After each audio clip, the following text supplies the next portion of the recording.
Let's read Blueberries for Sal by Robert McCloskey.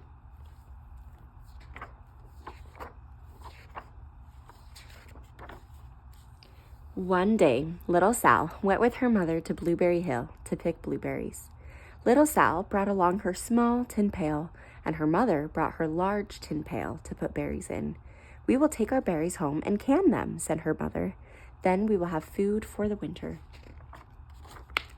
Little Sal picked 3 berries and dropped them in her little tin pail.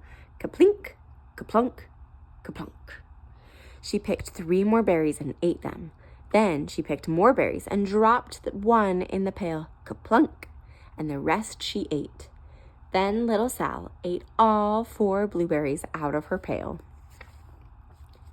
Her mother walked slowly through the bushes, picking blueberries as she went and putting them in her pail. Little Sal struggled along behind, picking blueberries and eating every single one.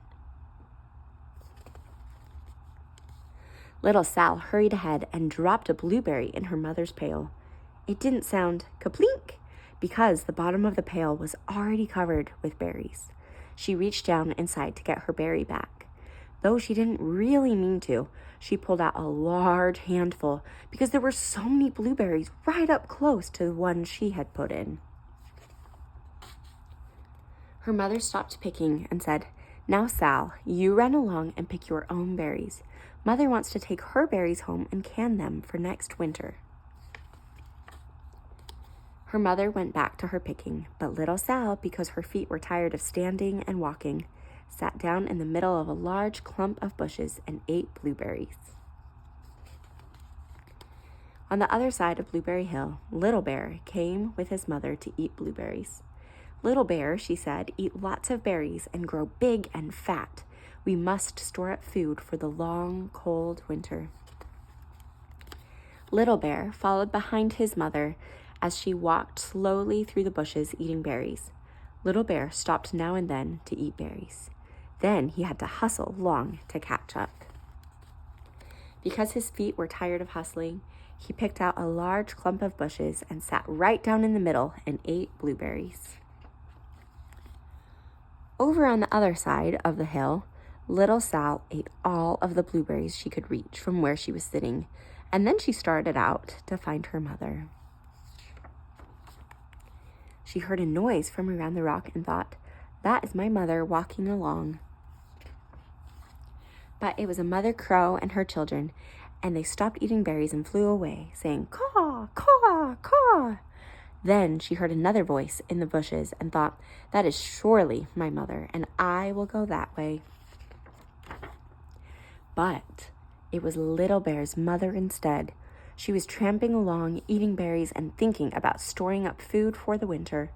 Little Sal tramped right along behind. By this time, Little Bear had eaten all the berries he could reach without moving from his clump of bushes. Then he hustled off to catch up with his mother. He hunted and hunted, but his mother was nowhere to be seen. He heard a noise from over a stump and thought, "That is my mother walking along." But it was a mother partridge and her children. They stopped eating berries and hurried away. Then he heard a noise in the bushes and thought, "That is surely my mother. I will hustle that way." But it was little Sal's mother instead. She was walking along, picking berries, and thinking about canning them for next winter. Little Bear hustled right along behind. Little Bear and little Sal's mother and little Sal and Little Bear's mother were all mixed up with each other among the blueberries on Blueberry Hill. Little Bear's mother heard Sal walking along behind and thought it was Little Bear and said, "Little Bear, munch munch, eat all you, gulp, can possibly hold, swallow." Little Sal said nothing. She picked 3 berries and dropped them, kaplink, kaplink, kaplunk, in her small tin pail. Little Bear's mother turned around to see what on earth could make a noise like kaplunk. "Rah!" she cried, choking on a mouthful of berries. "This is not my child. Where is Little Bear?" She took one good look and backed away. She was old enough to be shy of people, even a very small person like little Sal. Then she turned around and walked off very fast to hunt for Little Bear. Little Sal's mother heard Little Bear tramping along behind and thought it was Little Sal. She kept right on picking and thinking about canning blueberries for next winter. Little Bear padded up and peeked into her pail. Of course, he only wanted to taste a few of what was inside, but there were so many and they were so close together that he tasted a tremendous mouthful by mistake. "Now, Sal," said Little Sal's mother without turning around, "you run along and pick your own berries. Mother wants to can these for next winter."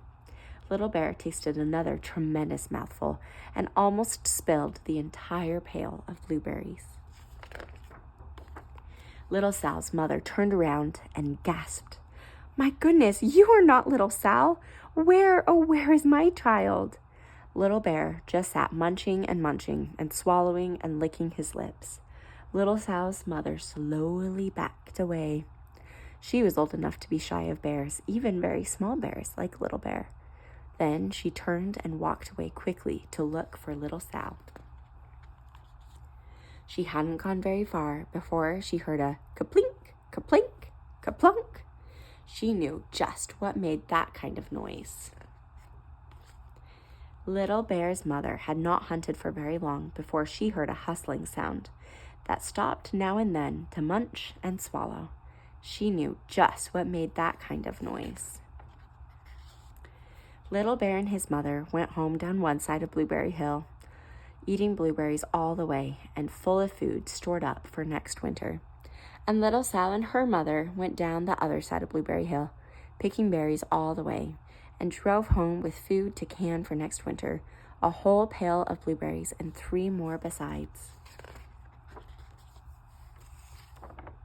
And there they are, canning the blueberries for the winter. The end.